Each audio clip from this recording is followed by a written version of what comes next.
In the annals of history, two men stood at the crossroads of obedience and rebellion. Saul, the first king of Israel, a man of stature and promise. Chosen by God, he stood head and shoulders above his peers, a living embodiment of Israel's hopes. And David, a shepherd boy with a heart attuned to the divine. His hands, calloused from the sling and harp, were destined for a scepter. Their paths would entwine in a dance of loyalty and betrayal, of power and humility. Saul's reign began with promise, but the seeds of rebellion lay dormant within him, waiting to sprout.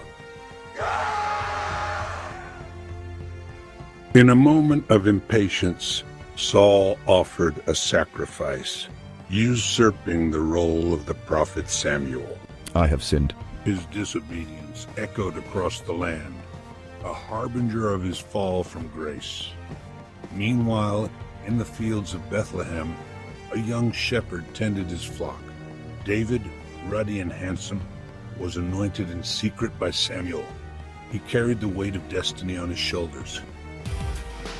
As Saul's reign crumbled under the weight of his rebellion, David's star began to rise. The slayer of Goliath, the beloved of the people, David's loyalty to God never wavered. The Lord is my shepherd, I shall not want. Saul's jealousy festered, turning to murderous rage. He hunted David across the wilderness, determined to destroy the threat to his throne. The king's spear flew, narrowly missing David, a physical manifestation of Saul's twisted soul. But in a dark cave, fate offered David a choice. Saul, vulnerable and unaware, lay within David's grasp. The air was thick with possibility, the future of Israel hanging in the balance. With a single stroke, David could end his torment and claim his promised kingdom. God has delivered your enemy into your hands. But obedience stayed his hand. Respect for God's anointed guided his actions. David chose mercy over vengeance, loyalty over expedience. He cut only the corner of Saul's robe, a token of his restraint and honor. In that moment, the true king was revealed.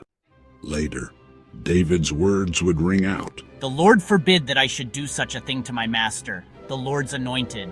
Saul, moved by David's mercy, wept openly, recognizing the nobility he himself had lost.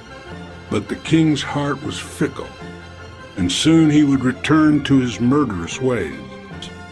Saul, broken by his own rebellion, would fall upon his own sword. His dynasty ended, a cautionary tale of the perils of disobedience. The once mighty king now lay fallen, a testament to the consequences of turning from God's path.